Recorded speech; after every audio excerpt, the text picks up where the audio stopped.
What is up, everyone? It's been a little bit over 3 weeks since I got to stream with you. I think Eddie was able to get a couple streams in my absence. For those that don't know, I've been abroad. I've been in Venezuela for around 7 to 10 days and doing work around those other days. But we're back. I'm going to talk a little bit about my trip to Venezuela today. We're going to talk some of the major news in geopolitics, and we'll do a whole lot else. As always, you can ask us questions, and the questions you ask us via super chats will have, of course, priority. So we'll get started right after our introduction. Do not move a muscle. High Sheriff Hazard is a hard man to be. High Sheriff is his only plan. He digs through pockets, takes what he can, for he's High Sheriff Hazard. He caught me one evening, and here's what he said: "You look like a Russian, you look like a red, and if you're fond of your skin and your head, beware the High Sheriff of Hazard."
All right. Well, it's amazing to be here.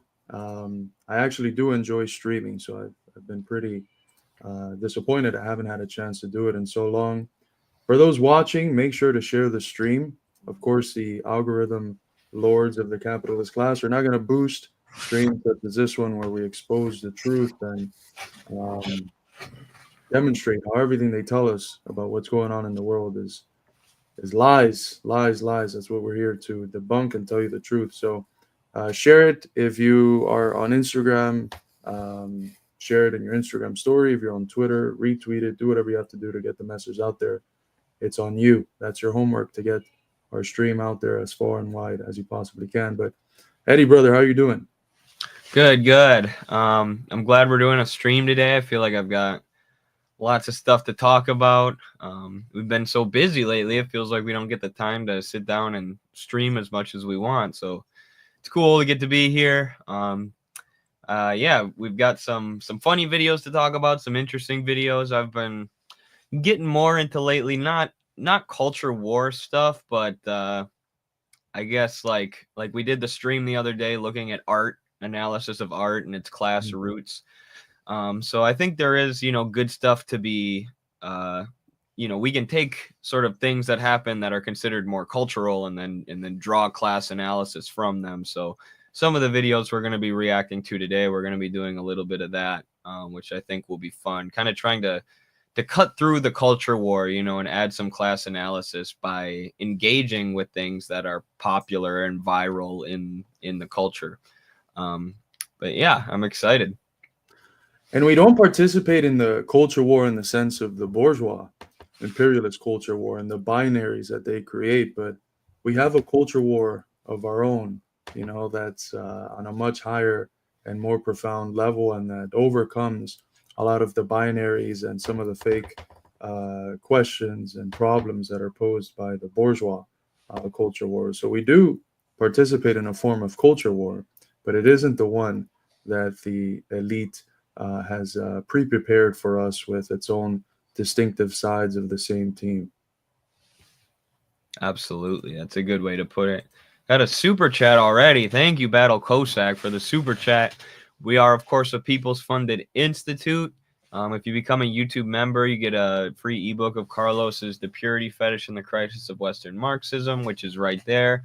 And then be sure to support us on Patreon, too, if you want to.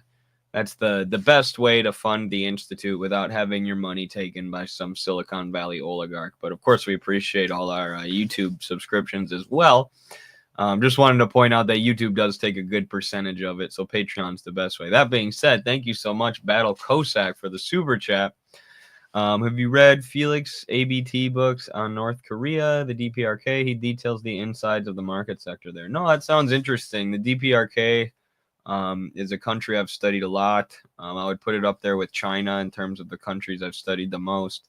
Got a lot of videos on YouTube here, a whole playlist breaking down the DPRK. And obviously, it's relevant right now with South Korea declaring martial law. So that might be a book I have to check out. What's interesting about South Korea declaring martial law, I just saw a TikTok from CNN, which is where they TikTok is filled with propaganda. There's tons of videos, especially when there's a color revolution going on, like Georgia right now. TikTok is one of the main places where they push videos because and propaganda, because they can trick kids pretty easily into thinking that these protests are progressive. Or that these protests are a good thing by playing some inspirational music and showing protesters launching fireworks or whatever. But anyways, the CNN presenter on TikTok said, if you're confused about South Korea, you're not alone. Nobody actually knows what's going on. Who knows, why the president declared martial law? Nobody knows. And completely ignoring that yesterday at 10:25 p.m. there was an emergency address that was given by the South Korean president where he said he was declaring martial law in order to eradicate communism and the communist infiltrators, which is clearly a shot at the People's Democracy Party, which is a fraternal party of the American Communist Party. They sent us greetings on the founding of our party, so solidarity with them. But because we are a fraternal party with them, we are following what's going on in Korea, and their headquarters was recently raided by the police.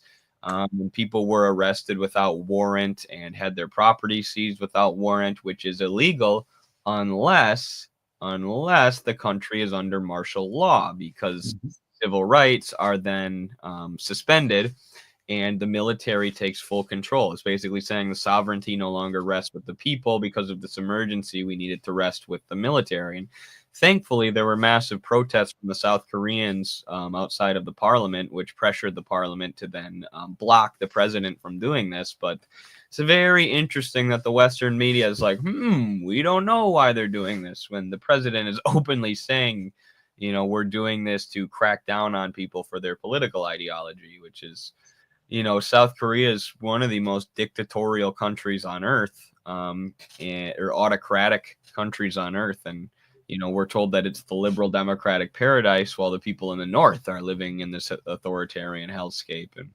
in many ways, it's the reverse. They're dialectical opposites. You have a dictatorship of the proletariat in the North, and not just a dictatorship of South Korean capital in the South, but a dictatorship of Western imperialist finance capital as well. So it goes to show that all states wield authority, but the question is who wields that authority.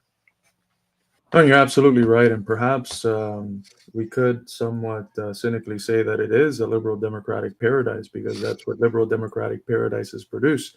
They produce paradises for capital and complete dystopias for working people, and that's what we've seen. I mean, even in the film industry, some of the best dystopian anti-capitalist films of the last few years have came out of, or shows like Paradise or Squid Games have came out of the South Korean film industry. Absolutely. Speaking of, oh, thank you so much, VLX, for becoming a 9 month member. What a guy! Thank you so much. Hopefully, you got a hold of Carlos's book and all the benefits that you get from being a YouTube member. You get some emotes and cool stuff like that. So appreciate that. On our Patreon, you also get to watch my wrestling matches. I know that's very exciting for people. I don't know what else to put up there as Patreon exclusive content, but thank you. Speaking of movies and films, do you remember the Spanish film, The Platform, Carlos? You and I both Yeah. watched it. It had some good anti-capitalist analysis. And then they made a sequel, and like so many sequels, it was just garbage compared to the first. I watched it and I could barely make it through it. It was the social commentary that they were bringing up either wasn't relevant at all. It didn't make any sense. It was, just more, we're going to try and be as exciting as possible rather than say something about society.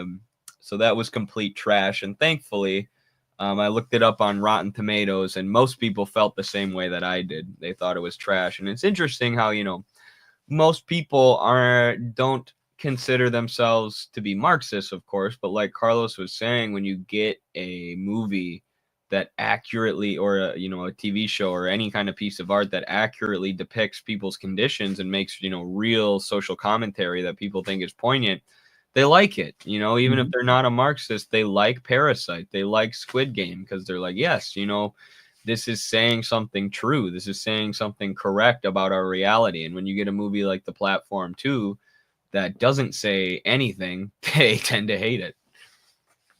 No, you're absolutely right. And what's interesting about those movies, and I think Zizek has spoken about this a bit in the context of V for Vendetta, is that, well, what ends up happening the day after?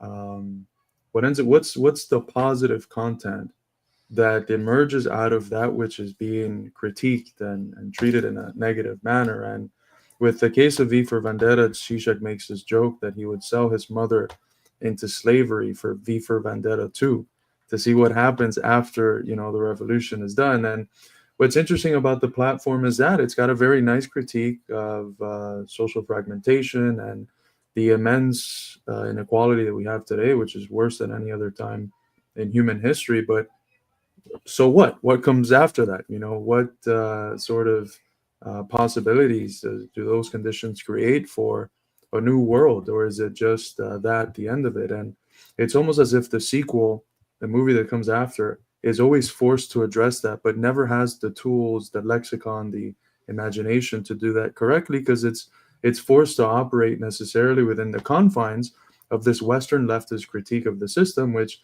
is always a critique of the system, but rooted in a sort of Thatcherite Tina. There is no alternative. So it can't look, for instance, to China to see how in China already, we don't have to be imagining what a new world is like. We can look and see empirically that there's real worlds that are developing out of the ruins and out of the collapse of the one that are being criticized in films.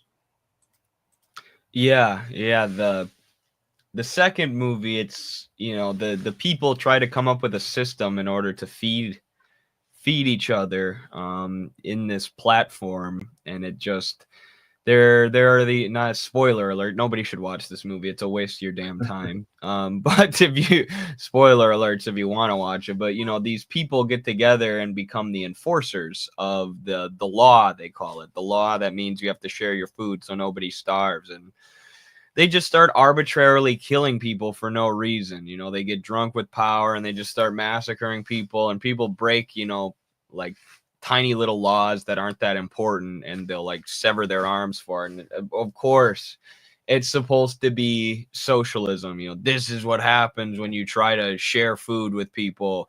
If you try to make sure that everybody gets fed, someone will get drunk with power and start chopping everyone's arms off. And it's just not reality. Almost all of the famines that happened in socialist countries were due to weather conditions, and the leadership was doing everything they could to feed people. And it's this age-old bourgeois capitalist stereotype that don't try to feed people, otherwise you're a communist and you're accidentally going to murder an entire population. So It also seems to be the myth that the Parenti debunks quite eloquently, that power corrupts.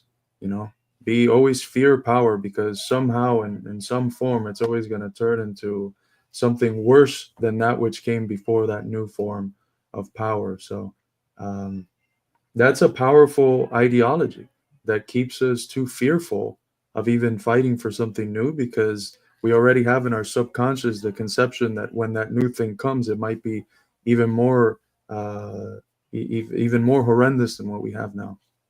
Absolutely. Thank you, VLX. Another $10. Became a 9-month member and sent a $10 super chat. Appreciate that a ton, brother.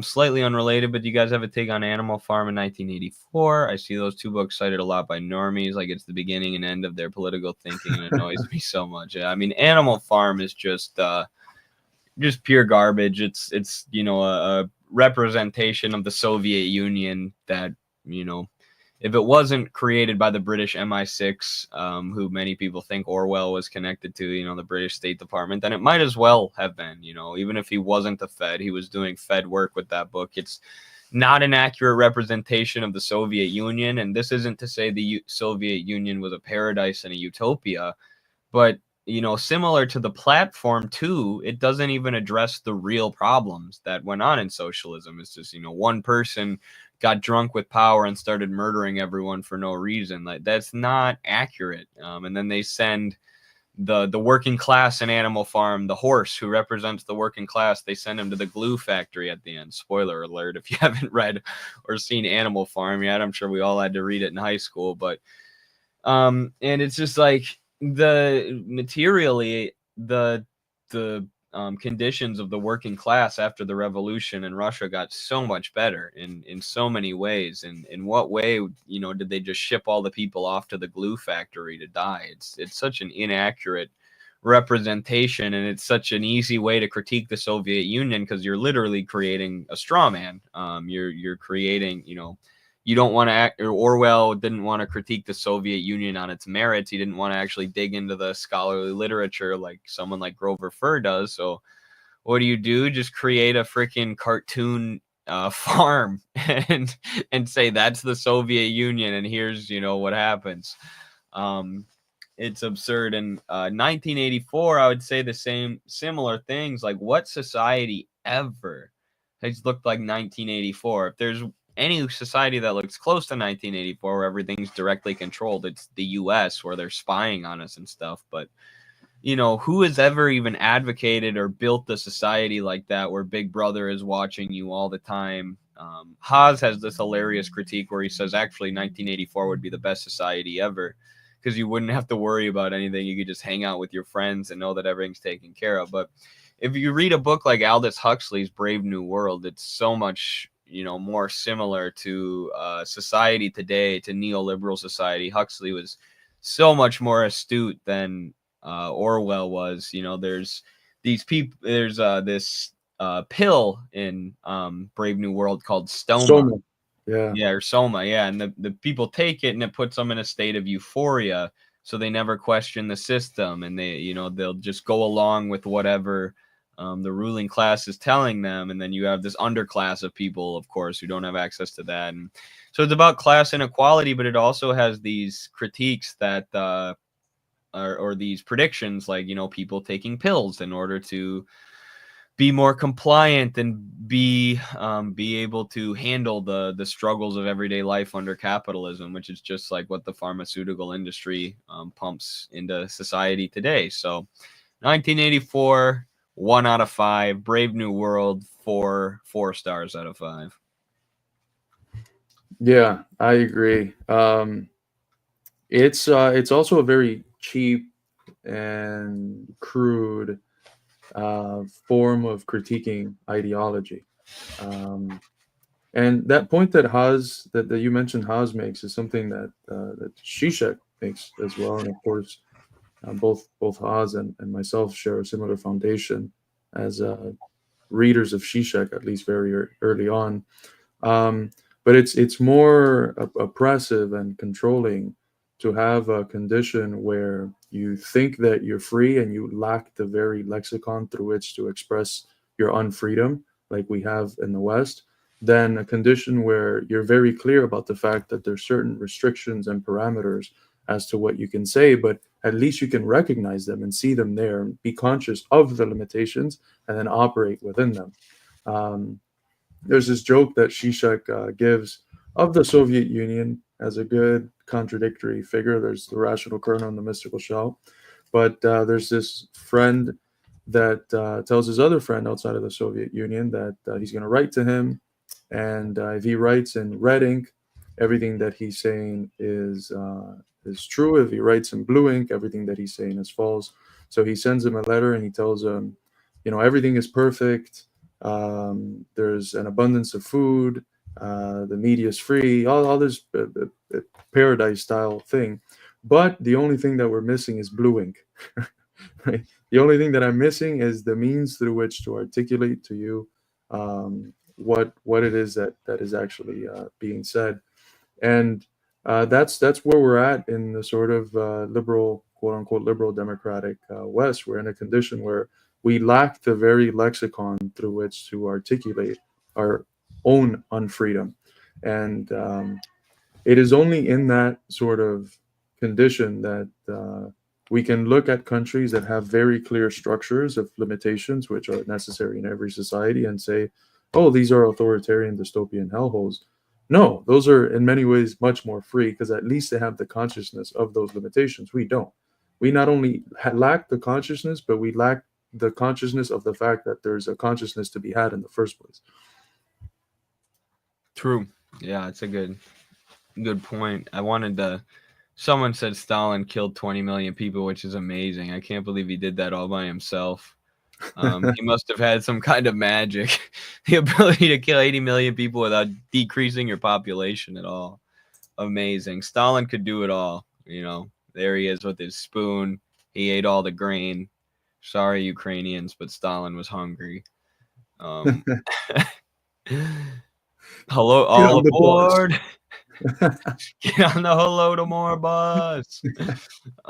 Man, I love the Holodomor bus. That's one of the funniest things that the bourgeoisie has ever created. The bourgeoisie. All right, you want to get into our first video then? We've got some cool stuff to react to today. We actually got another $10 super chat. Thank you so much, Nam de Gerrit, or de Gedler. I don't know, I'm sorry. Oh, it's David. Okay. All right. Cool. Shout out to Comrade David. We'll see you in a few weeks. David. I'm out here struggling with the name. Carlos and Eddie, great discussion, but I have to go back to reading Kieran and Kenny's Socialism Betrayed for our chapter. Yes, that's it's an excellent book. Keep about it up. how socialism basically collapsed internally in the Soviet Union, and it tracks its line from the right opportunism of Bukharin to Khrushchev, and then through Brezhnev, and culminating in Gorbachev. And it always intensifies that line of right opportunism in each case, and finds ways to delegitimize the party, delegitimize their national history, so national historical nihilism. It's a really, really good book, and that's why I added it as a mandatory read to the first reading list of the party. So if you haven't checked it out, and if you're not in the party and don't have the list, make sure to check that book out. It's amazing. Another example of us grifting, telling all of our followers to read books instead of listening to our streams, and put their money towards the ACP instead of giving it to us. Typical grifter moves. That's what everyone's doing nowadays. Just kidding. That's good stuff. I've been discussing that book with a lot of the ACP membership recently, and someone here says thoughts on Brezhnev versus Khrushchev. That was one of the conversations I was having the other day. I really do think Khrushchev was uniquely not very good. I mean, it's hard because compared to Western presidents, capitalist, liberal, bourgeois leaders, yeah, he was good. But in terms of being a socialist leader, he made some really, really, really fatal errors, particularly falling into national historical nihilism and doing the secret speech, which was not only filled with lies, but just gave the West so much in terms of ammunition for propaganda against Stalin and the Soviet Union himself. I And you think know what's Brezhnev was crazy? more well-meaning and better leader overall. Even in the West at the time, and this is how warped our conception of what happened was, even in the West, anti-Stalin leftists, such as Isaac Deutsche, in his political biography of Stalin, the edition that comes after the secret speech, he basically admits that the secret speech is all a bunch of bullshit and that he's pissed off at how people are so uncritically accepting it just because it fits into their anti-Stalin narratives. Um, but there's a story that about an encounter between Zhao Enlai, of course, the famous Chinese communist leader, and uh, and Khrushchev. And Khrushchev mentioned something about the fact that he's actually working class, coming from a agricultural proletariat background, and Zhao Enlai is like just this petty bourgeois, intellectual or professional, whatever.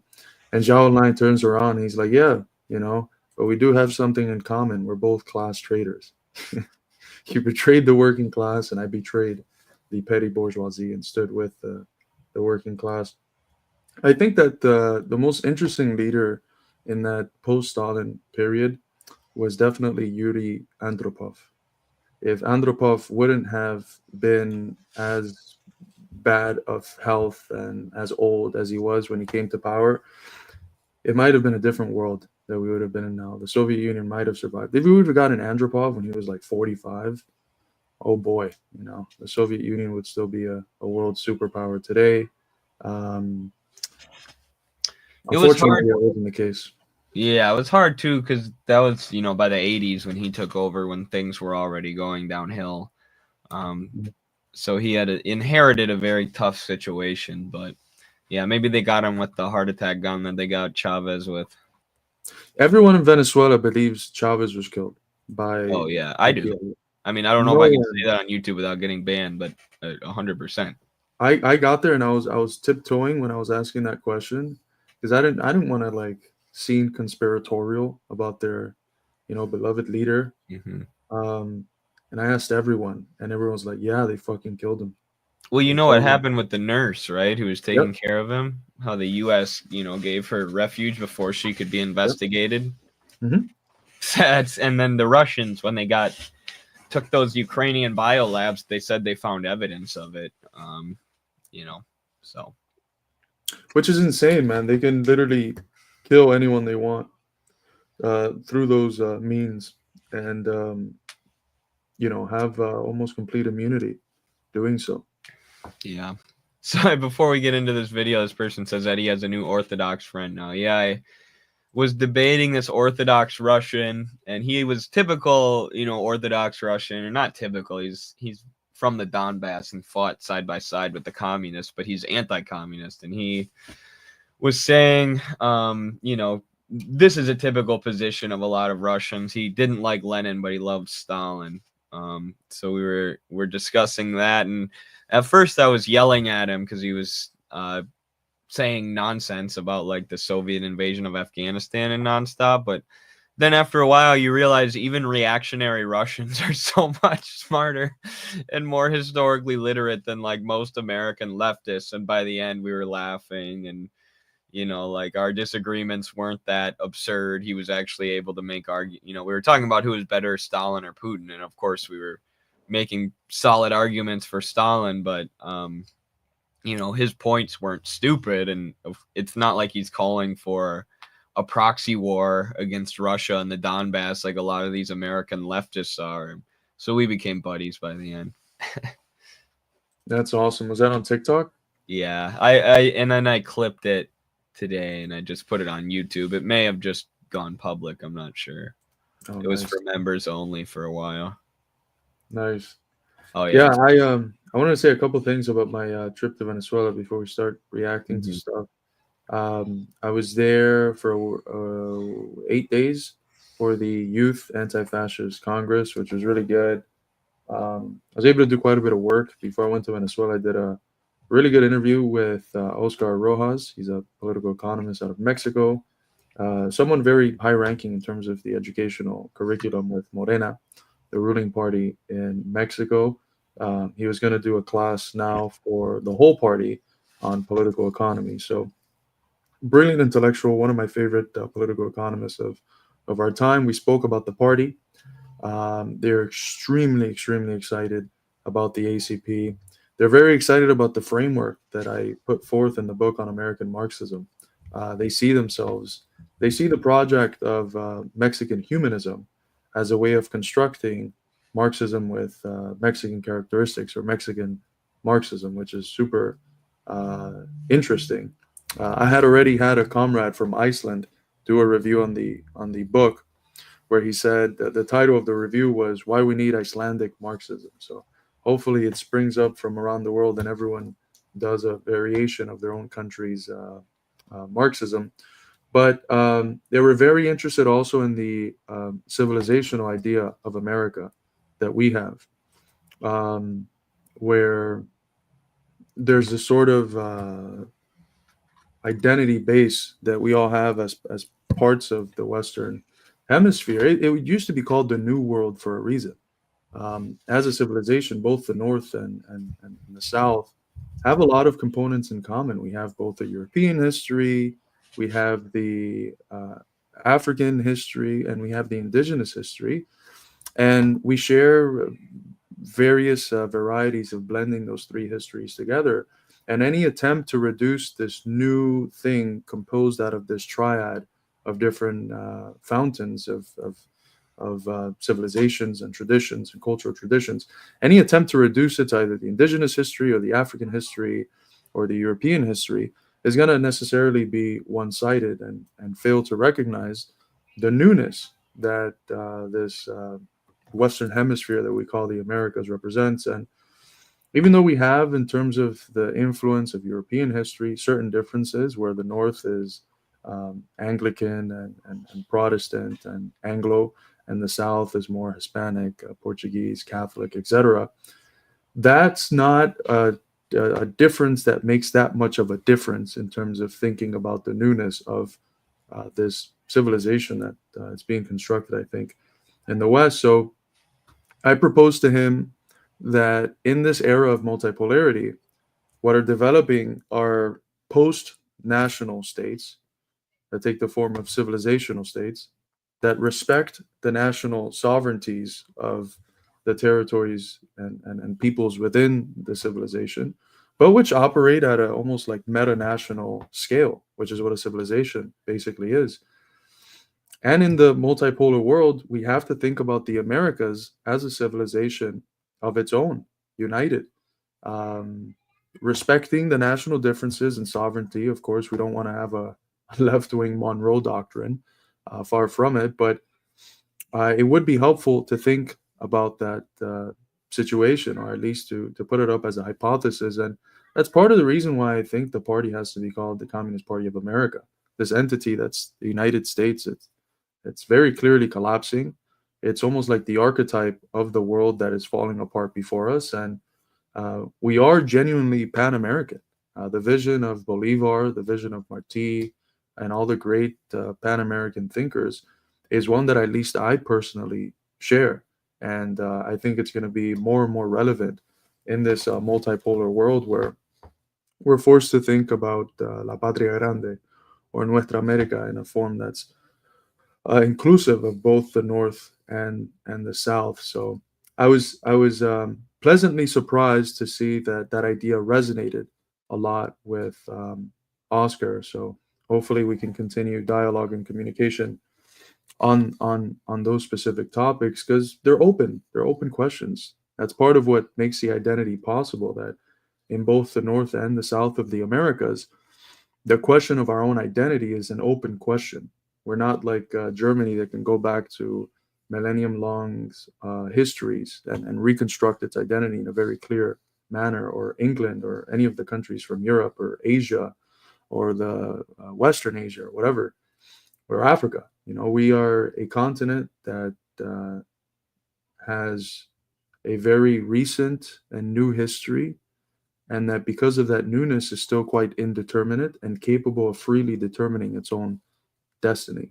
And that condition is one that's shared by South America. This is what South American theorists like Enrique Dussel think about in terms of the crisis of of Latin American identity. And it's also one that's shared by America.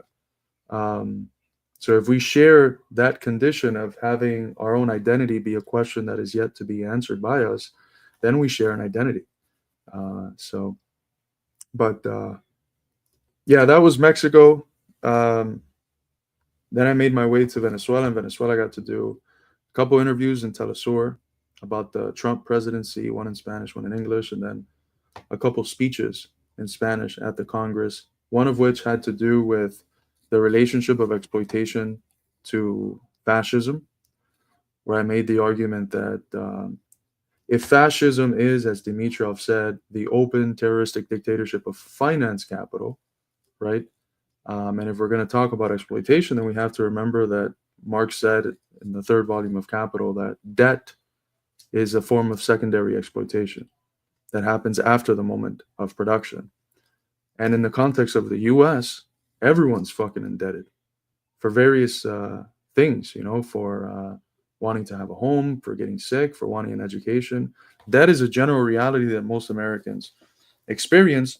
And if we're going to talk about fascism as an attempt, as a form of governance of capitalism that tries to sustain the rates of profit and roll back the victories that workers and oppressed peoples have made in the national context for the sake of sustaining the rates of profit, we have to talk about debt. So that intervention, I think, was appreciated by most people that I spoke to in that panel. And then I got to give a short little speech in front of all the delegates, speaking on behalf of like the U.S. delegation and how we see our fight against our elite as the same fight that Venezuela is waging against U.S. imperialism, because we have the same enemy. It's the same people that keep us poor, desperate, and indebted that are waging hybrid warfare against Venezuela, that are probably going to try to destabilize the inauguration of Maduro after his very clear electoral victory in the past May. So, yeah, it was just a generally cool experience. The delegates that I met from all over the world and that Grace had met were very excited to hear about ACP. I can't say that, with the exception of maybe 2 or 3 Western, specifically Canadian people who were not very happy about ACP, everyone else was pretty pumped about what it is that we're doing, excited to see the Communist Party actually arise in the US, and almost in awe at the fact that we've already won in 4 months a political position. And as far as the three-pronged strategy, everyone thought it was absolutely brilliant. Yes, Carlos is Cuban. I am Cuban, by the way. So, oh, you're muted, Eddie. Oh, that's awesome. It's good to hear that everything went so well. I was a little worried after everything that went down last time, excuse me. The election made things a little bit dicey for you guys last time. But seems like everything went smoothly. Carlos didn't get cavity searched at the airport, which is always a W for ACP members. They love searching every cavity we have at the border and at the airport. So that's great. Yeah, you got anything else you wanted to cover before we jump into our reacts for the day? We'll probably be back in January with a delegation to see the inauguration of Maduro. Hopefully, I'll be able to go next time. I'm That would be dying to amazing get down there, man. It would. I mean, the videos that Eddie would make would be incredible. Grayson and I were ill prepared because we were hoping to have a bigger delegation there, and some things fell apart last minute, logistical shit, and so we were left with without the technology to do many of the things that we had planned originally to do. We still made it work. We had a really good interview with the leader of one of the communes, who concluded his interview by saying that the American people needed another 1776, and it was just amazing. A super emotional interview, but the audio was horrendous. So we currently have it, and David was just shortly here a while back. We have it in his neighbor Corey's hands, hopefully, as an expert in audio. Hopefully he can get that fixed. And we also did an interview with someone who became a very good friend of mine and Grace, and Hugo Chavez to run, who's an awesome dude. You would think that having Chavez be his uncle, he would be like stuck up or something like that. No, he's like literally the coolest dude ever. We did an interview with him, and that one we're it's in the hands of our production team to mix the audio with the video, and we'll have that out hopefully within the next few days. I know Chavez, was looking forward to for us to post it. So um, very very good relations. I got to kick it a few times with Roy Lopez, who's like the biggest Chavista influencer over there, and he was awesome. Uh,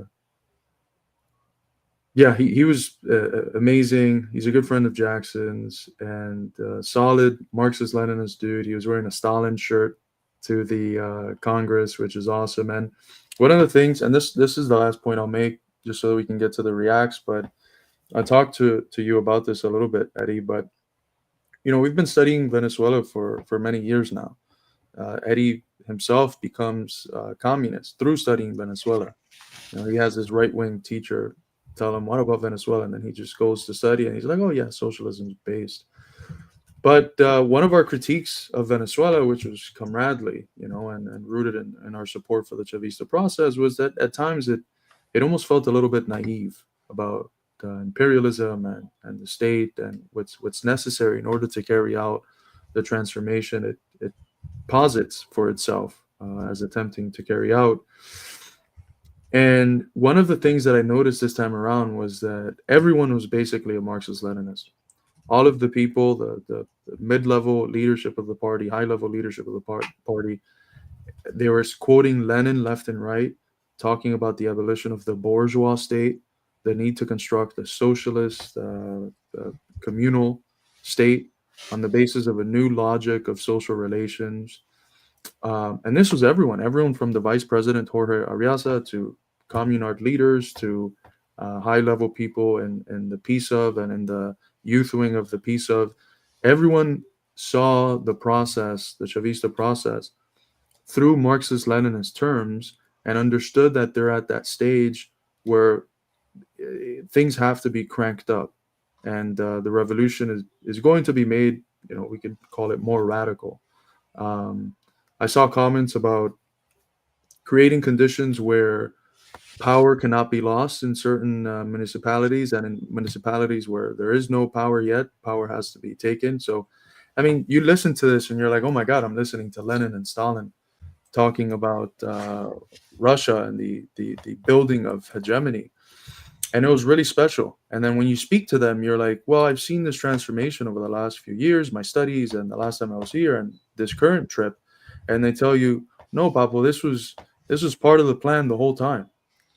So it shows, I guess, some of our ignorance coming from outside, our ignorance of the discussions and actual theoretical basis of these people that are in the inside. Because for them, this is where they've been all along. And it's only because of the ripeness of the moment that it appears to us as a change. But this Marxism Leninism is where they have been all along. And I remember this quote, and I'll close it out with this, that Roy told me one of the days I was hanging out with him. He said, the PSOV is a Marxist-Leninist party. And I was like, holy shit, that's awesome. That's definitely not something I expected to hear, but I'm seeing it and I accept it. And I'm very happy and proud of it. Maduro is the most charismatic leader I know. I'm sorry, Putin. I like Putin. I like Xi. I like Diaz-Canel, but it's undisputed that Maduro's like the coolest leader ever. He dances, he prays, he sings, he does it all. And in terms of speaking, it's so powerful. I heard him speak again. I had heard him speak twice before, but it's amazing. It's a surreal experience every time. But yeah, that's as far as my rant about Venezuela will go. It's good. I had one more thing. What is the motivation to self-identify as a philosopher? Is it self-ascribed or something everyone with a PhD can use? No, it's when you take something that could be explained in 10 seconds and you explain it in 10 minutes using as complicated of words as you can. No, it's I mean, we've talked about this lately. It seems like every right winger right now is calling themselves a philosopher, and it's weird. Like they start JQing and start like schizophrenically seeing Jews everywhere and thinking Jews are running everything, and then they start calling themselves philosophers. And what it should mean is not just that you have a PhD, but that you got some qualifications as a philosopher. You've read the ancient Greeks, you have some deep understanding of the history of philosophy and how the major ideas developed and fed one another. That's what a philosopher should be able to do. But the word has been kind of cheapened, like a lot of different labels and words. So yeah, you got to look to the content of what somebody is saying, to the substance, not just what they're calling themselves. What the right wingers do with the label philosopher is like Thales sitting there and saying all is water. What is all that is? That's the question that's implied. And he says all is water. And these right wingers are like, where is all of this coming from? And their answer is all is Jews. That's Jews plays the role of water. Oh, Jews. That is really it. They're wild, dude. It's, in the history of the Encyclopedia of Philosophy, we'll have in the 21st century a period of time where we have just fascist Thales, and the one sort of proverb that we have, the one fragment that we have from Thales, fascist Thales, is all is Jews. That's that Dr. Anna, whatever the fuck her name is. Yeah, Anastasia Maria Loop Loop. Jesus Christ. She's something else. But yeah, I would second everything, and I label myself that because I have my bachelor's, master's, and within a few weeks doctors in philosophy, and it's if we already lived in socialism, I wouldn't be doing any of this work. I'd just be doing philosophy.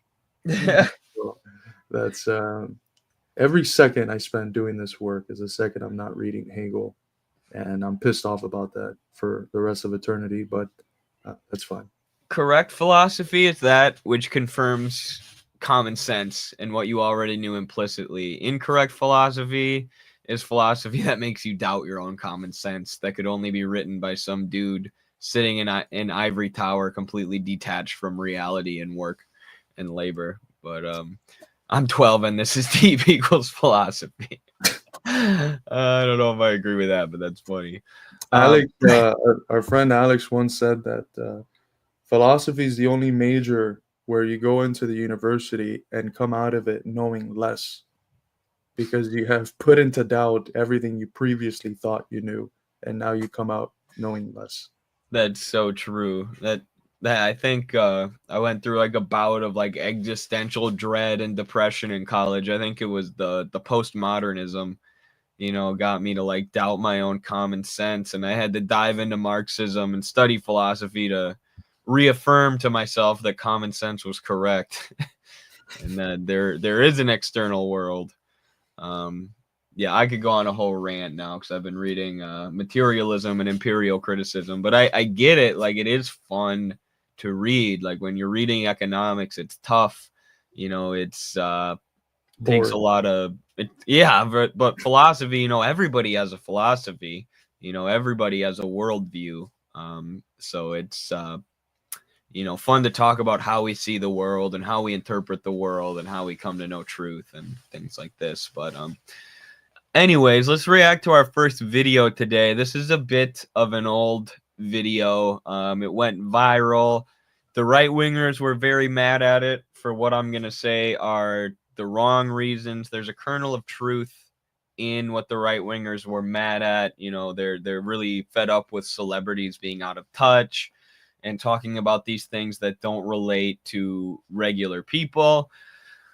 But if you know the actresses who are in this clip, and I'll pull it up right now, then maybe you'll be able to guess what my criticism of this is, which is a little bit different from a lot of the right wingers or from the conservatives. But Carlos, have you seen this clip yet? I don't think I have, no. Okay. So this is Rachel Zegler. She was in the Snow White remake, where there was so much identity-based controversy, because like a lot of the Disney movies, they're basically just very lazily taking these old stories that were popular and then just, changing the racial identity of all the characters and reproducing them in modern day. So Snow White was Latina in this. Rachel Zegler played Snow White. She's Latina. Gal Gadot played the evil witch.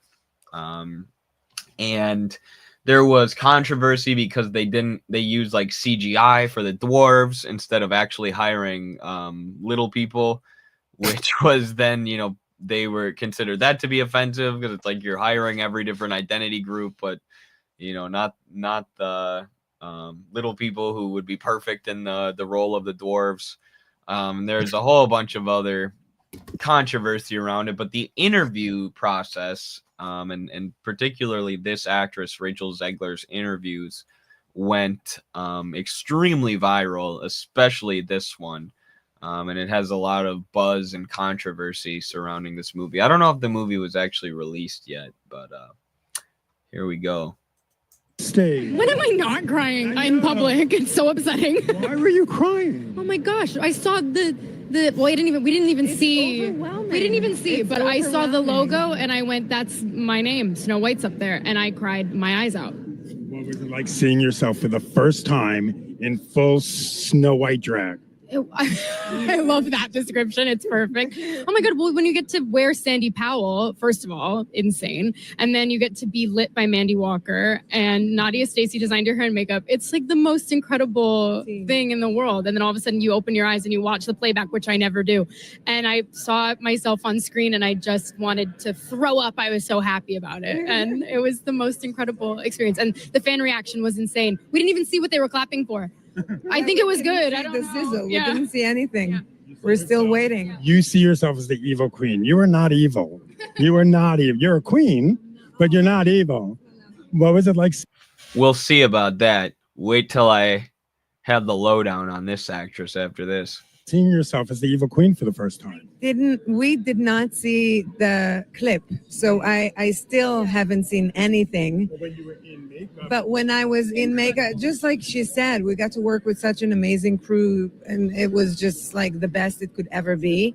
I must say that for me, also the transition for the old hag was incredible because it was all real prosthetics and all of that. You were in and the chair for like 4 hours. 4 hours and changing the voice and everything. I feel so lucky that I got to play something that is so far from what I know and what I'm used to. And I super enjoyed every second of it. You said you were bringing a modern edge to it on stage. What do you mean by that? I just mean that it's no longer 1937, and we absolutely wrote a Snow White that is not going to be saved by the prince. She's not going to be saved by the prince, and she's not going to be dreaming about true love. She's dreaming about becoming the leader she knows she can be, and the leader that her late father told her that she could be if she was fearless, fair, brave, and true. And so it's just a really incredible story for, I think, young people everywhere to see themselves in. Snow White is running for president. I'm launching my campaign. I am. So there were some other clips that went viral. For example, one where she said that the prince in the original movie is a creep for being so attached to Snow White and for saving her, which, the outrage was certainly disproportional. There's, conservatives who just sit around and, get angry about stuff like this all day long. And, that in itself is ridiculous. But she's complaining about misogyny in Disney movies, right? And how women aren't centered enough in Disney movies, and these old Disney movies are outdated.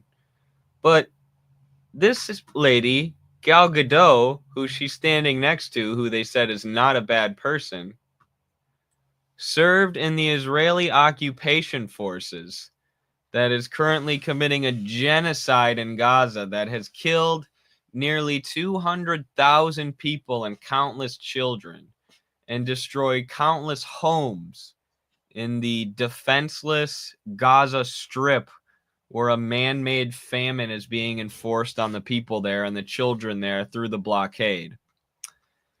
So what struck me when I saw that clip, was that all these right wingers were mad about what she's saying. And yeah, she's out of touch.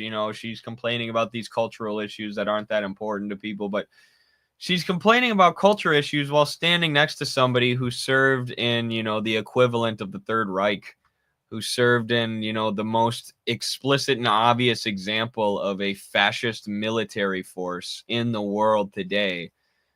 Somebody who, and of course, when she was Miss Israel or whatever by the time that she joined the IDF, it was mostly just a propaganda thing. She was supposedly training the soldiers in self-defense. I don't know if they were doing cardio kickboxing classes or what.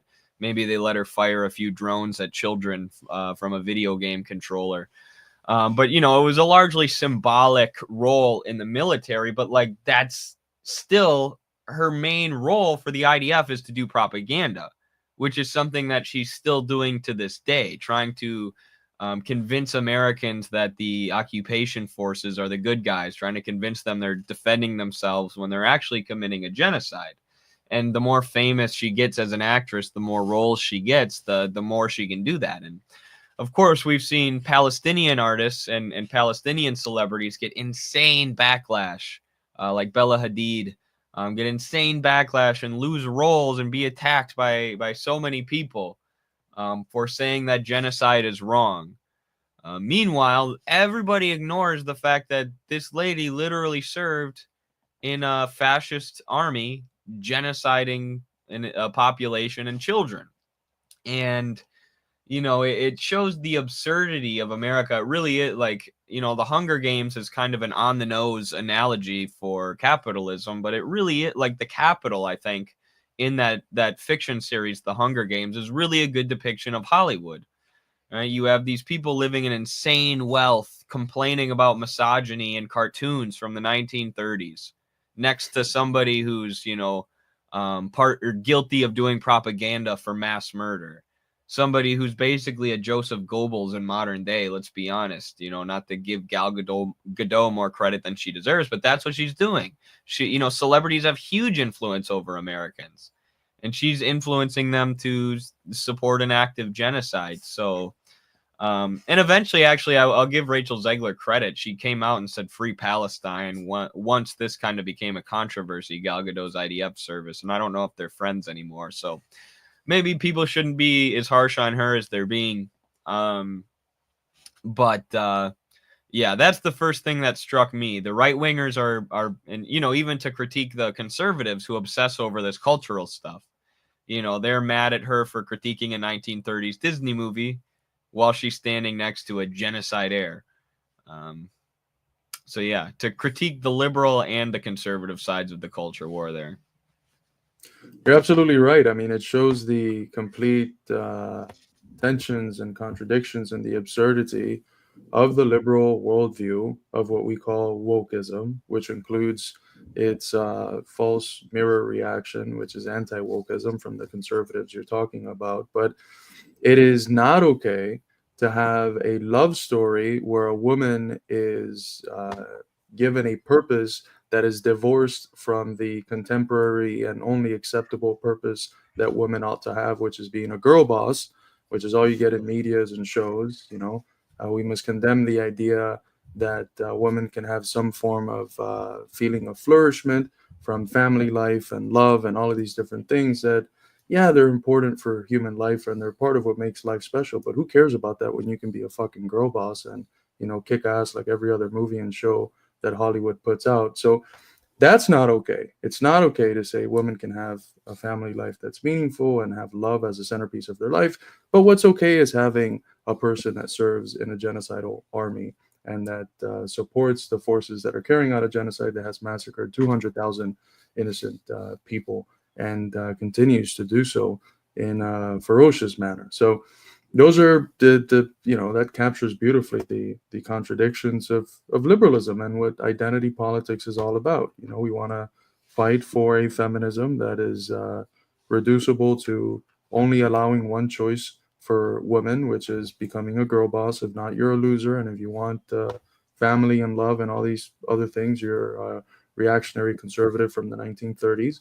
But we're going to give the big old thumbs up to genocide and And why not? Genocide is fun. It's progressive. Women are in the IOF, in the Israeli Occupational Forces. Some of the bombs that have names of influencers that are pro-Palestinian, anti-genocide, like Jackson or many others, some of those bombs were signed by women. So why not support that? Yeah, I think I like your analysis there even better than mine.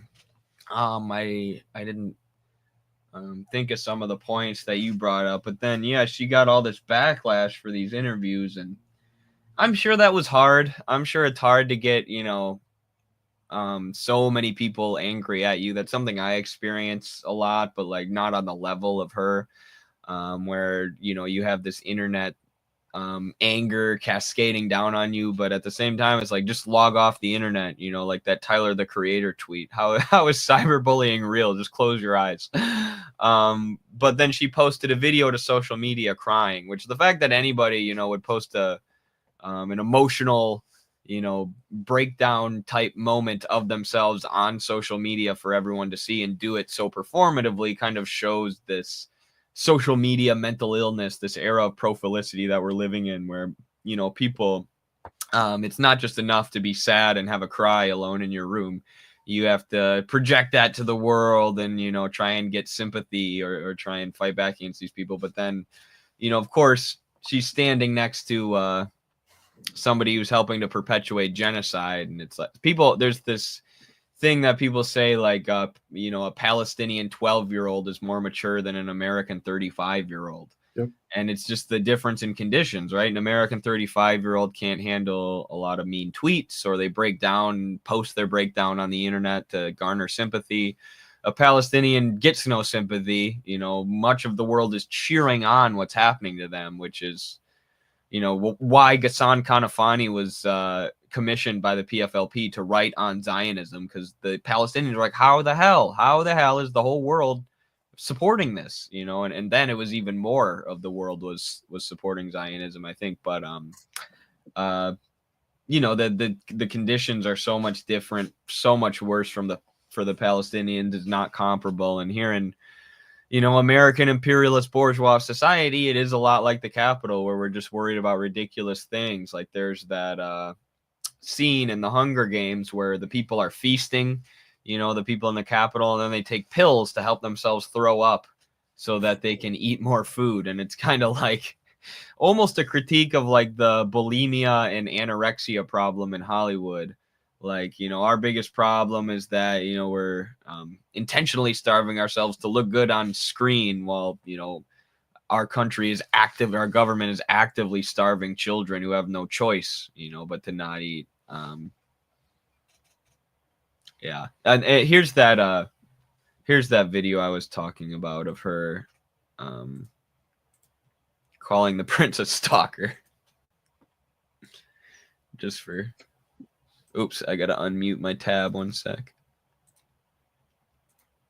Is different, and it's more of a 2022 version of Snow White. What did you mean by that? I mean, the original cartoon came out in 1937, and very evidently so. There's a big focus on her love story with a guy who literally stalks her. Yeah. Weird. Super weird. So we didn't do that this time. So no Prince, or a different kind of Prince? We have a different approach to what I'm sure a lot of people will assume is a love story, just because like we cast a guy in the movie, right. Andrew Burnap, great dude. Yeah. It's one of those things that I think everyone's going to have their assumptions about what it's actually going to be, but it's really not about the love story at all, which is really, really wonderful. And whether or not she finds love along the way is anybody's guess until 2024. All of Andrew's scenes could get cut. Who knows? It's Hollywood, baby. The darn stalker prince fighting a dragon for Snow White like an idiot. You know what we're going to do? We're going to remake The Boy in the Striped Pajama, but just not have any Jews in it. Basically what this is, it's like, what the fuck is Snow White if not a love story? You're going to remove the love story from the love story? It's ridiculous. Right. It's like, make your own movie then. Like, make a different movie. You know, but this is what they do. They take these old movies and just try to, you know, inject them with wokeism and then make money at the box office with that. And there's nothing unique or original coming out of Hollywood anymore. And they're distorting, you know, what people actually liked about these stories in the first place too. They're taking it out and then telling you, like, you know, you're actually sexist if you enjoy the original Snow White, because the prince is actually a creep and you're a creep if you enjoy it. Now let me go do an interview with a member of the IDF who's slaughtering children. Like, it's just, yeah, I thought it was a really good encapsulation of Hollywood and where our culture's at. Someone mentioned Sleeping Beauty and Snow White, and I just realized that I have no idea which one's which. One of them came out in the 30s and one came out in the 50s, but they're like the same film, basically. Oh, okay. Because I was looking it up now, and it looks the same. It's got the apple, the witch, the prince, all the same components. Yeah, I find it very problematic, and I know the at least some of the women in the party do. This conception that as a woman you can only find fulfillment being like a girl boss or doing like a traditionally masculine job. Someone mentioned it here that had a feminine Stalin face. Feminism butchers the feminine. It only sees women empowerment as women's masculinization, and I think that's very sad because as someone that has a wife and kids and has seen the process firsthand, it's almost sublime what women are capable of doing with mothering, and the amount of I don't think that there is a purpose in life that you can have that's greater and more intense and what's the word, intimate than you know, becoming a parent, but specifically a mother, because you can't have the same bond with the child as a father than you can as a mother. There's something about that that's very special. And if we're going to talk about the most sacred things of the human experience, of what it means to be human, that's up there. That's almost sublime in the sense that it combines, you know, in the traditional Kantian understanding of sublime, it can combine something that's so broad and transcendent that it fills you with both joy and fear. This unity of joy and fear. That's mothering, and it's the most beautiful experience that I think a member of our species can have. And the fact that there is this turn as of the last 3 to 5 decades through a thing that calls itself feminism, but is explicitly trying to undermine that most sublime of human experiences, out of which only realistically only women can experience fully. I think that's a very sad predicament to be in. I mean, and its social ramifications are kind of evident when you remove the home life as an arena where you can acquire genuine human purpose and fulfillment, and just sort of force everyone into this mechanical workforce and rising up the ladder of your enterprise. It's very sad, you know. Yeah, it's and I agree with, or I disagree with the analysis of the prince being a stalker too, because I think, you know, one of the most honorable, I've written about this, I guess, on X mostly, but one of the most honorable things that a man can do is put their family before themselves. Yeah. You know, that's what really a lot of men consider to be honorable. And that's what, you know, the Snow White and Sleeping Beauty, it's a tired old character trope that the man sacrifices himself for the woman. And, you know, yeah, maybe we do need movies where women are, you know, doing more stuff other than just being saved by men. I think that's a fair critique, but the same kind of thing, the same kind of attitude that you see from Rachel Zegler there is reflected in these people like Nick Fuentes, who are mocking people for loving their wives and for loving their families recently and saying, no, you should just be an incel. All right, it's the same thing. Like, no, it's stupid to have honor. No, it's stupid to love your family and love your wife and want to sacrifice for them and, sacrifice yourself as an individual for the collective. Just, it's all about you. The same kind of attitude that pervades on the alt-right is what pervades on the woke left. And it's so wild how often I see it now. They really are, on a lot of these cultural issues, two sides of the same coin. There seems to be no ability for most people to find the dialectical middle ground, or maybe there is in, the common man. I think most people's common sense, leads them to a dialectical middle ground. But yeah. And this is what I meant earlier by the fact that we do have to engage in a culture war. I mean, this is a culture war, a battle of ideas, and our target is not one or the other side of the same two cheeks of bourgeois cultural accepted parameters and ideology. Our target is the ideology as a whole, irrespective of the woke or anti-woke manifestations that it takes. But we do need, I mean, someone mentioned it in the chat, we live in such a commodified and marketized society that the most intimate of human experiences, such as love, are themselves subject to the logic of reification and the logic of commodities and exchange. And that's very sad. And I'm not alone in speaking about this. Some of the most preeminent philosophers of our age, people like Alain Badiou, one of the texts of his which I teach is a book called In Praise of Love, very short text, but he starts that off by talking about how we have completely subjected love to the logic of exchange. And one of the best examples of that is dating sites, where you're quite literally almost marketizing yourself as a commodity in order to decide which other marketized human commodity you would like to be exchanged with in the love market. And it removes everything. It removes the spontaneity of the encounter, the riskiness of going up to someone you don't know and engaging with the beginning of the process of courting, when you are confirmed that you already like each other through these mechanisms of love sites, dating sites. It removes risk. It removes the spontaneous element of the encounter, and it gives you a prefabricated, commodified encounter that it loses its charm. It loses its element of contingency, which is what's special about encounters, because you meet someone and you're like, holy shit, it just so happened that I met this amazing person and it developed in these things and I took this risk, they took that risk.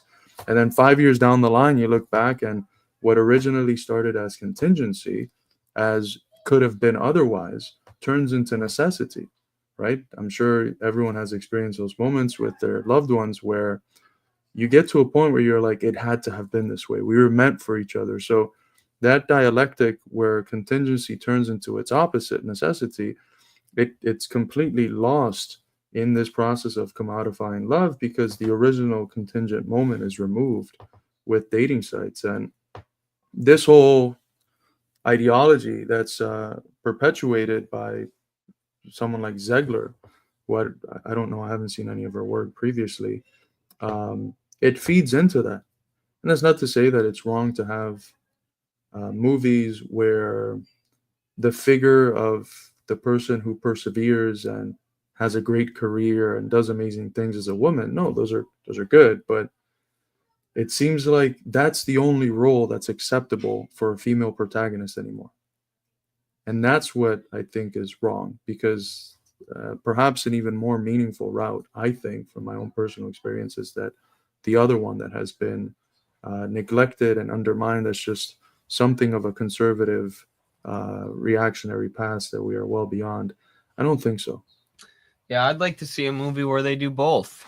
I'd like to see a movie where you have a female protagonist who's also a good mom. Because, I mean, that's the real socialist position, isn't to say, all women need to be trad wives or whatever. Like, no, we want to free them from a lot of the domestic labor, but we want to make it possible for families, if the mom just wants to raise the kids and, do that should be economically feasible for them.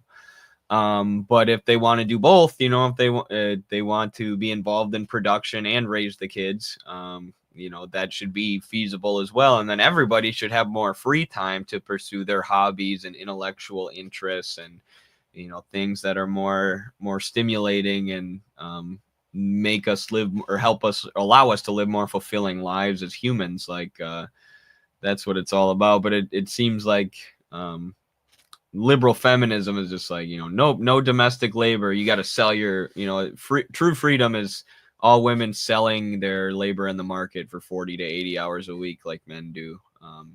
And yeah, that's a paradigm we got to reject. But girl boss lifestyle, definitely. Remember when there was that campaign to end the word bossy a while back? Because they said it was only used as a slur against women. That is so funny. It's like Jay-Z saying he prefers to be called the N-word than capitalist. What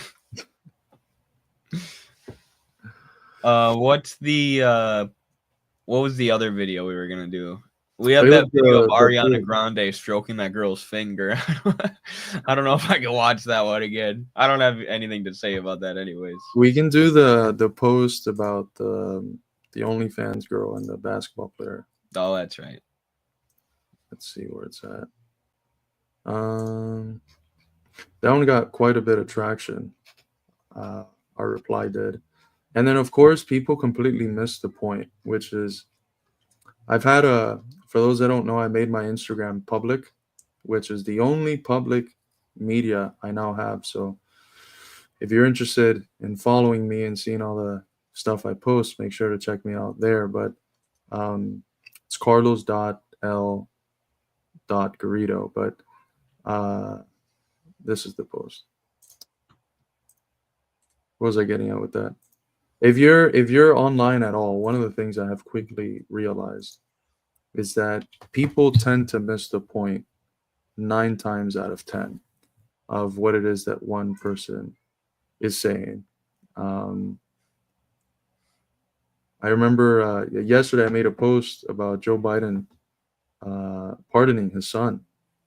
And I was like, you know, how many millions of people are stuck in jail for the same crimes, but just because they're poor or black or brown or even white, but just poor, they're there while the kids of the rich and powerful walk scot-free.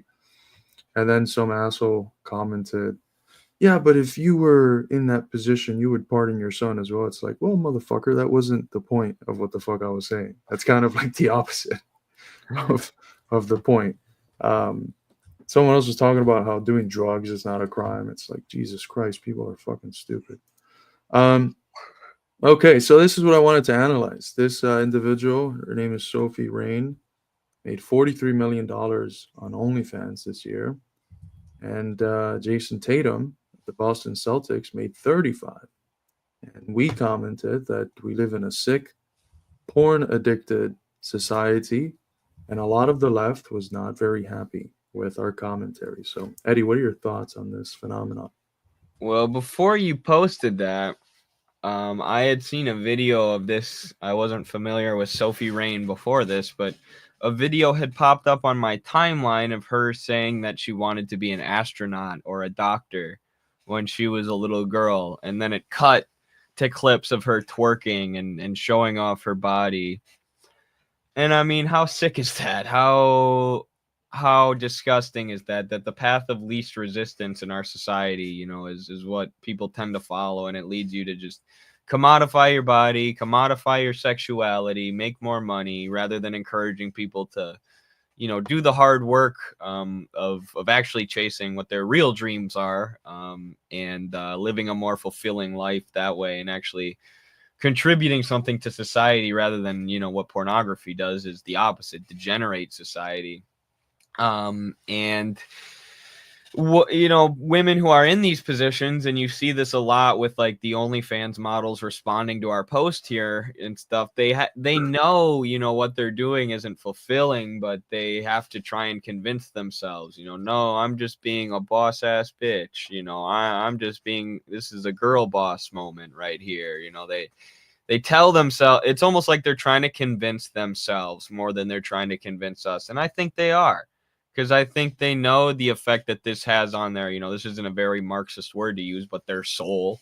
They know the degenerate effect that this has on their humanity and all of humanity, and what the prominence of OnlyFans really says about our society, where everybody's struggling to make ends meet, and one of the easiest ways to get rich is just to commodify your own sexuality.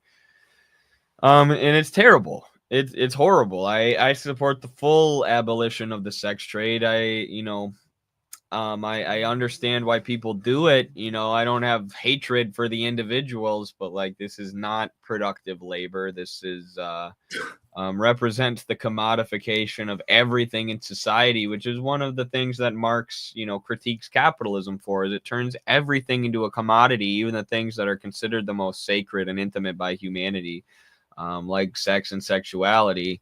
And it becomes nothing but a commodity to be bought and sold and measured in the dollar and quantified in money.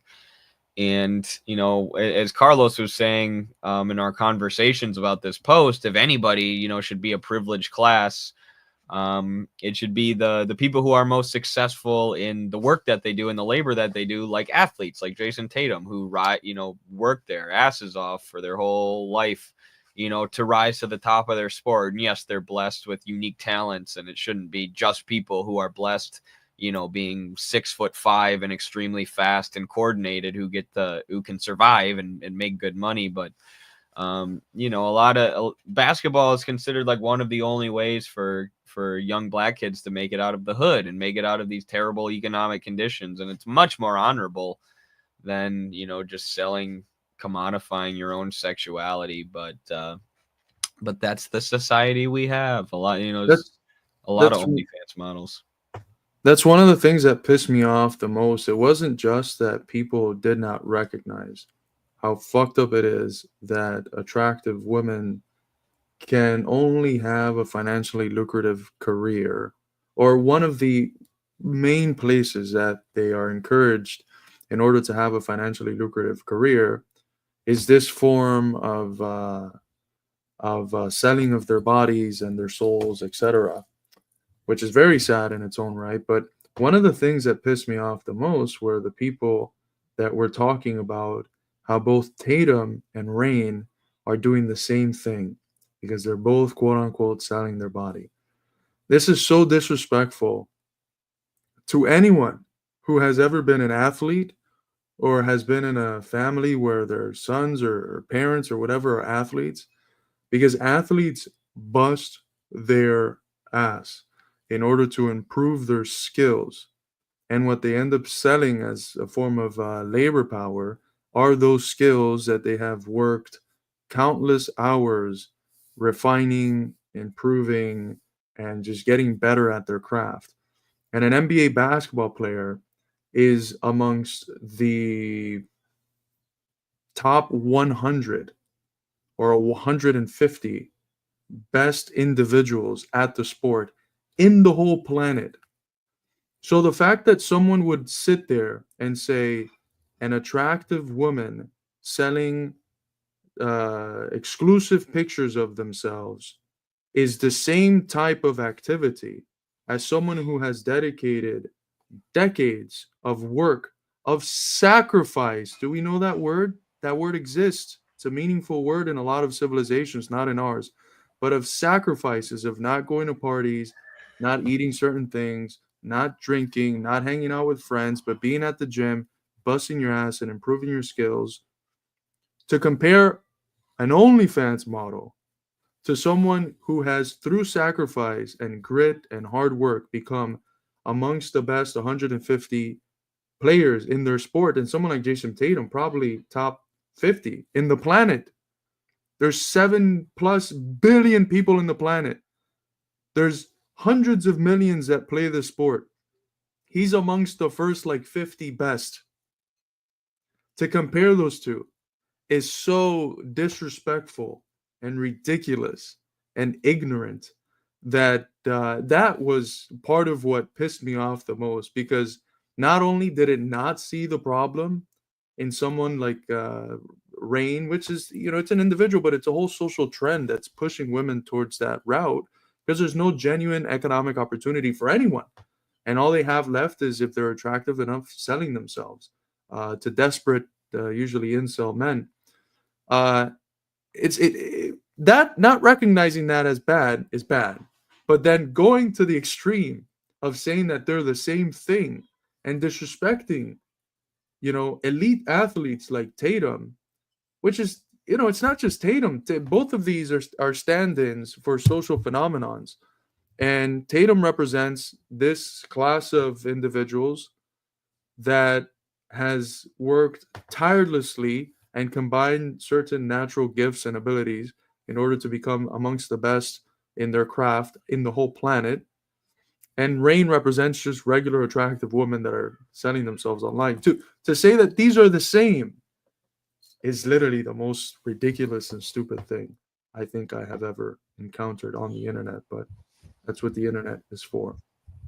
Yes. I want to bring up one of the comments here, because this one says, I think athletes are overpaid, to be honest. And I get why people would think that. You're looking at star athletes, but even still, star athletes are the ones who are bringing all that money in, and what they're making in comparison to the owners who are doing next to nothing, it's a fraction. Whereas people like Robert Kraft, the owner of the Patriots, are bajillionaires, and just old creeps who do nothing. But if you truly think that athletes make too much money, I need to introduce you to the economics of the Ultimate Fighting Championships, the UFC, which considers their fighters to be private contractors rather than employees, so they don't have to give them any of the benefits or union rights that regular employees have, and where the average fighter pay for one fight is $10,000 to $50,000.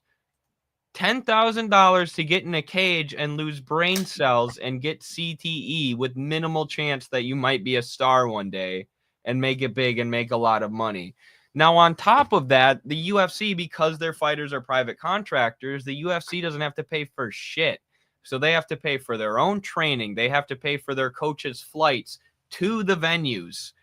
They have to pay for all of these different fees that add up in order to train for these fights, to the point where, some of the fighters in the UFC, which is the highest level of the sport that you can go to, are bringing home like a couple $1,000s after their first fights. And, this is why oftentimes the UFC will give them bonuses, performance bonuses. They'll give them $500,000 or something like that if they get the knockout of the night. And you'll see fighters all the time, when they get these bonuses, they start crying. They start breaking down.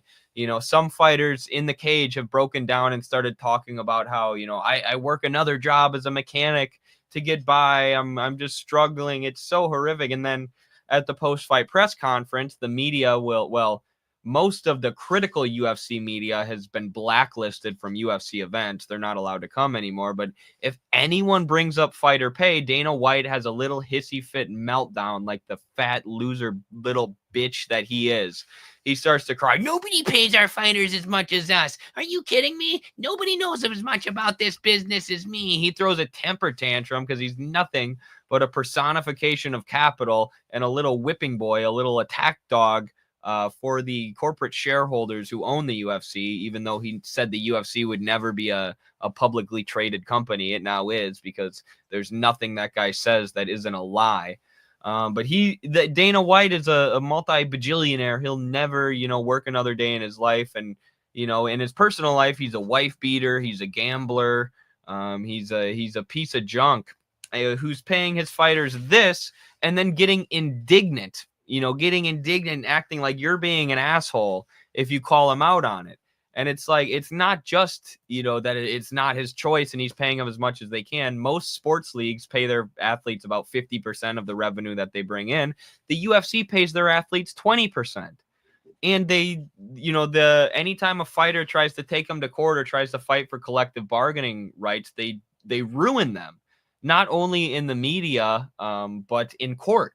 And one of the only fighters who's been able to do anything about it recently was Francis Ngannou, who the UFC has not stopped bashing him since. He Mhm. called them out on their bullshit, and when they didn't give him the money that he wanted, he went to a different organization and made, millions and millions and millions, and actually got paid closer to what he's worth. And now, the UFC, he holds UFC records. The UFC has erased them from the record book. They have propped up other fighters in his division, other heavyweight fighters, in order to say that, he wasn't that good anyways. Look at these new guys who we have.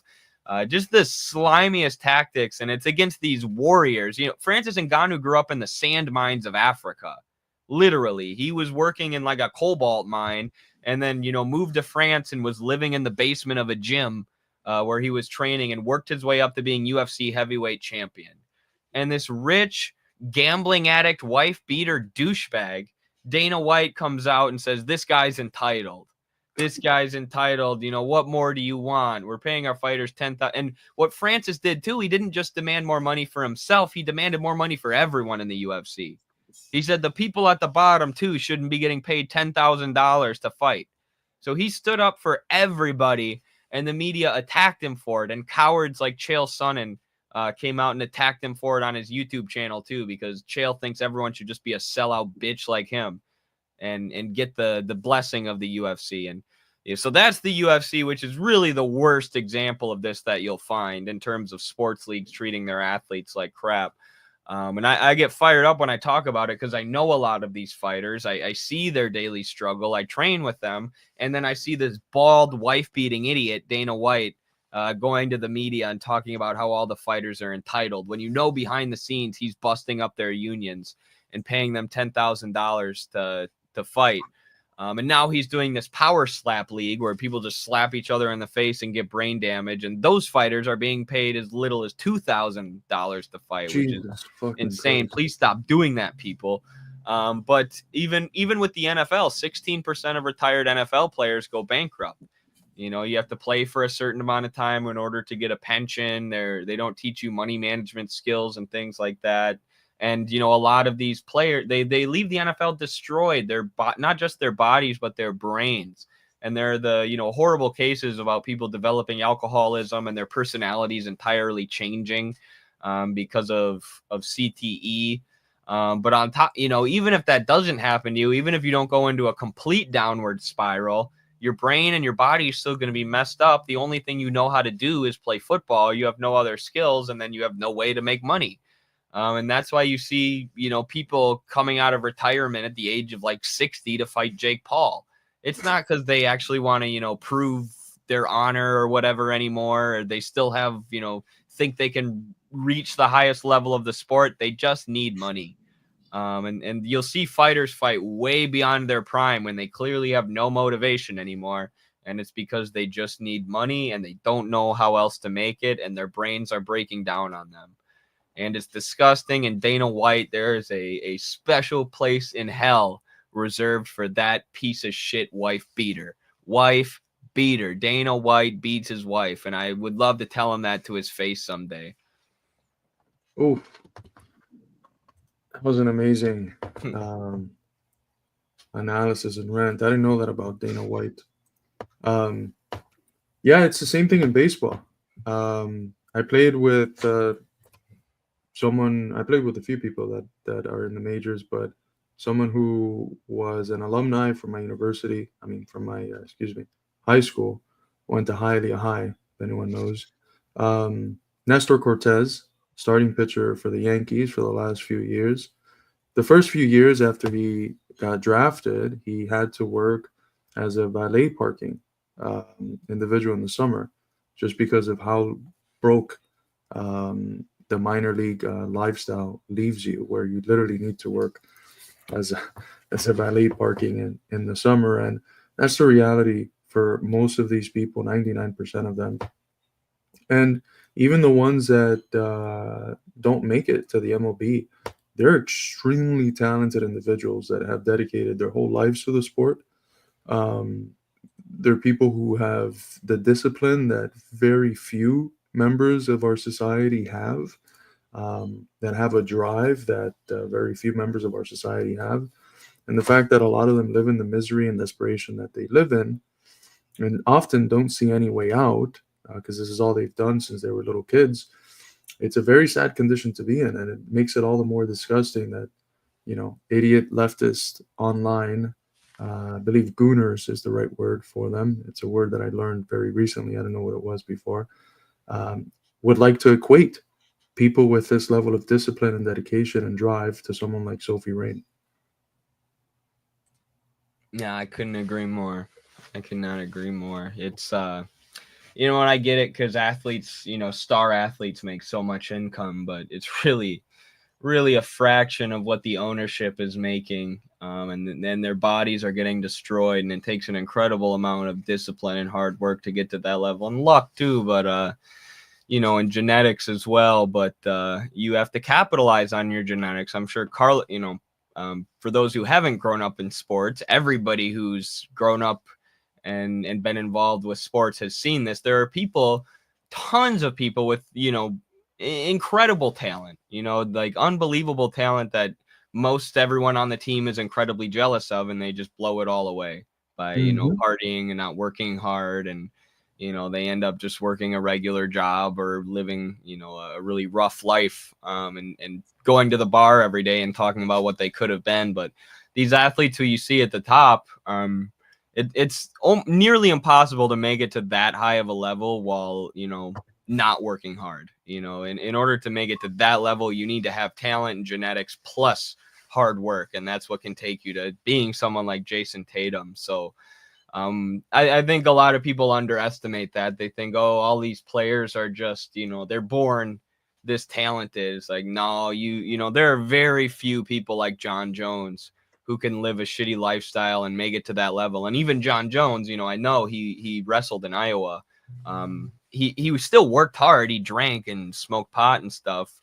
But he still, worked his butt off in practice. So it takes a lot of hard work to reach that level. It doesn't take that much hard work to be an OnlyFans model. Yeah, and even if, because I think I saw some people talk about like steroids and shit, or growth hormone that these people take.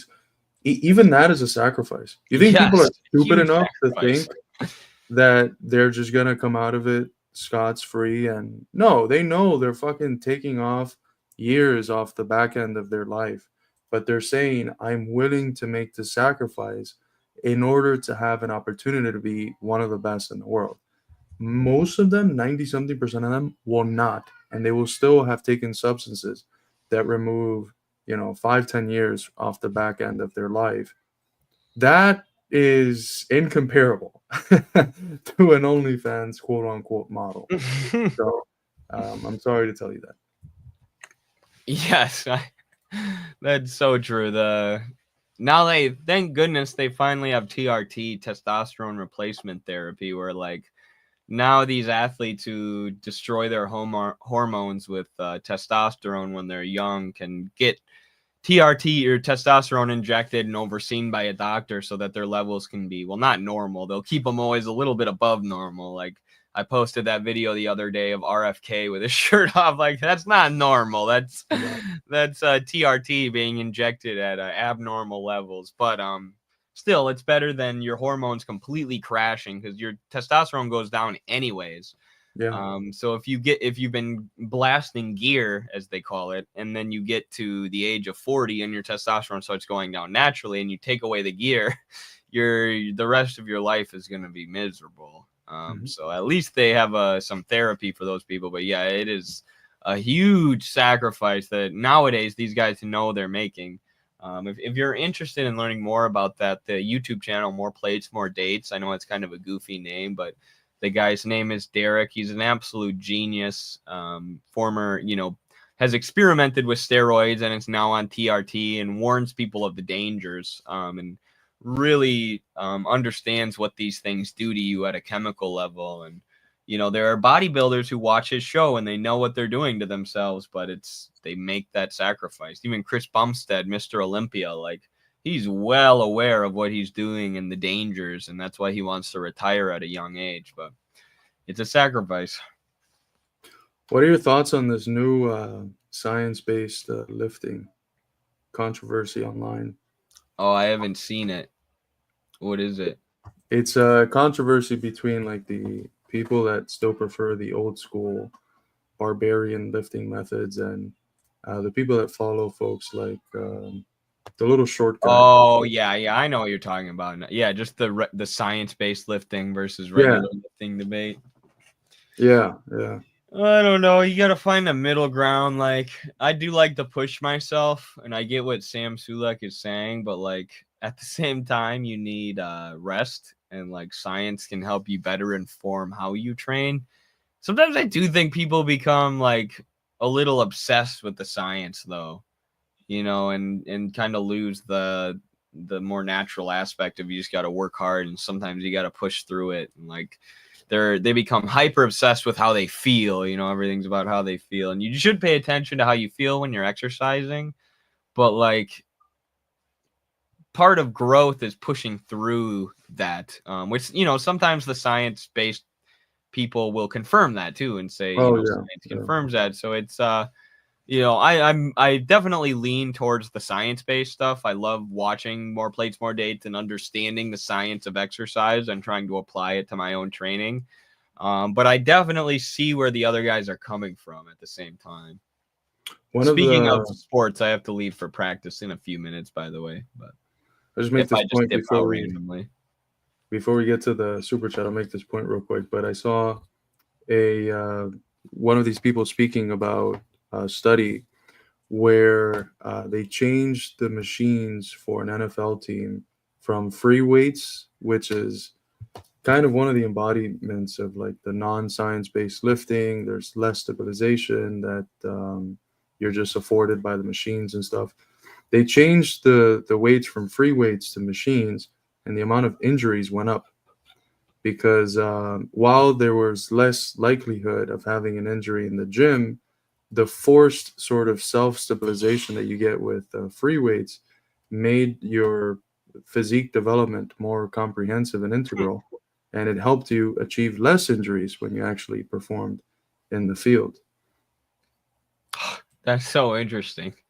Yeah, it's I'm more of I like the free weights because I feel like it's better for wrestling for sure, because you got to use your whole body to stabilize, which is wrestling. I understand why bodybuilders would use machines because they want to isolate specific muscles, but even then, I think there are advantages to non-machines. And I lift with machines. Machines are fun. Every once in a while, there's this one floor at my gym that's all machines, and I'll just hit like every machine, 3 reps on every single machine in the gym, and that's fun, but yeah, mostly free weights because I think the stabilizing of the weights is part of the workout that's good for you. A lifting coach told me that way back. He's like, I flex my core every time I lift.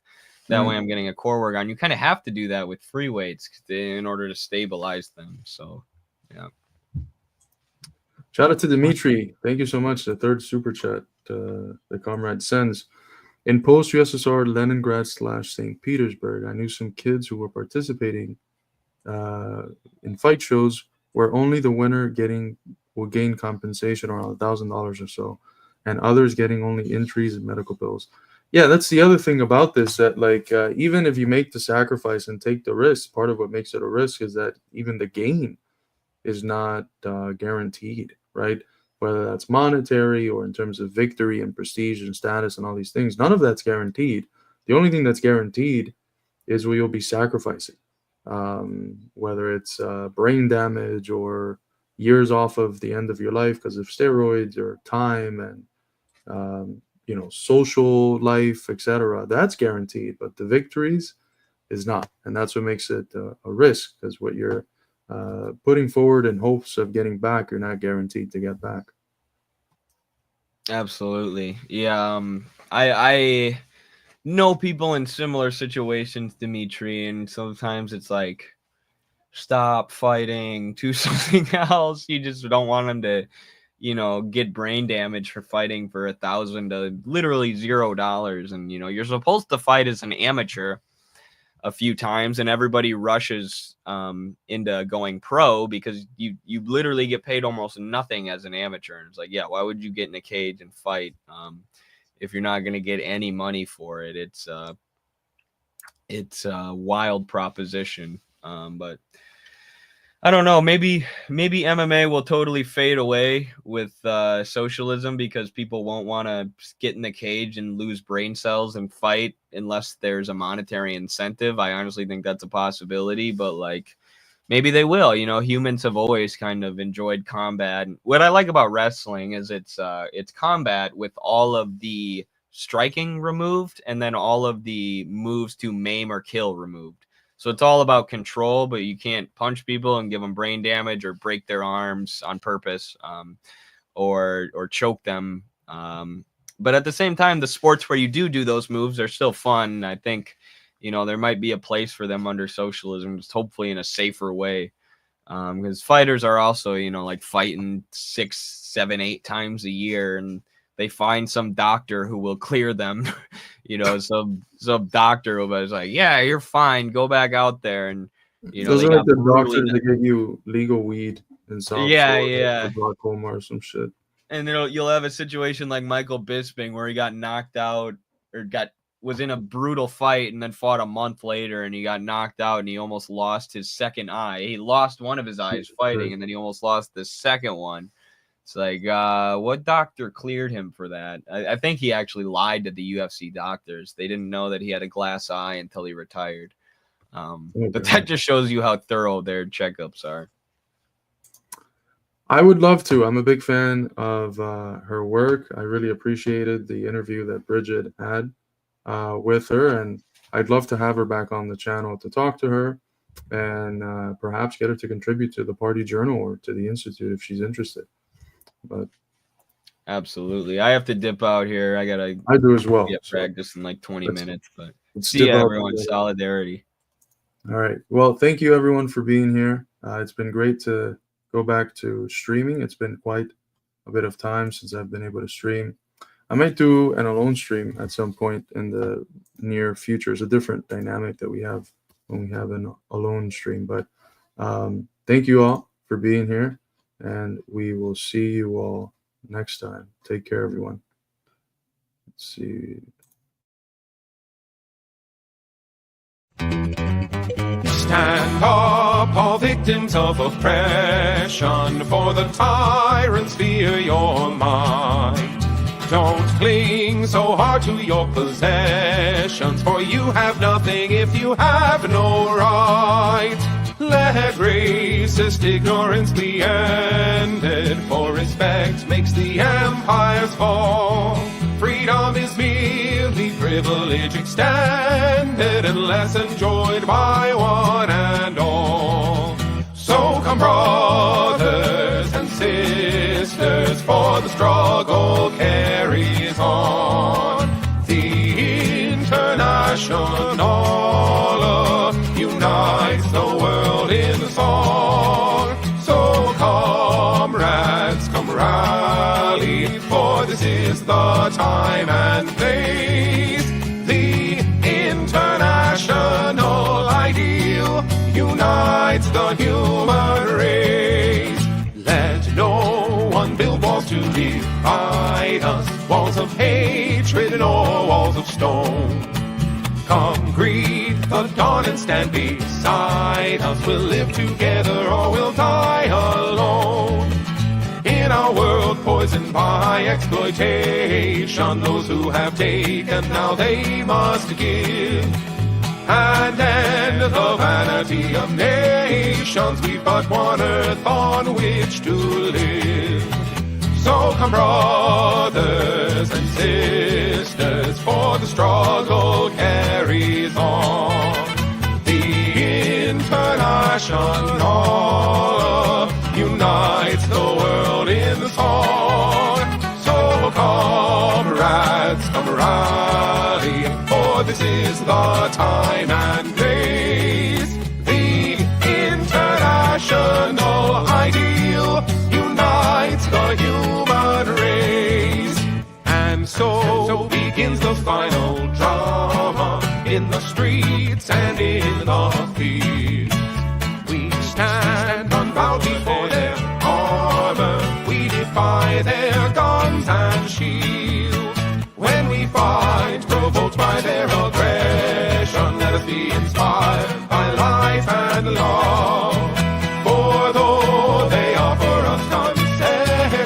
change will not come.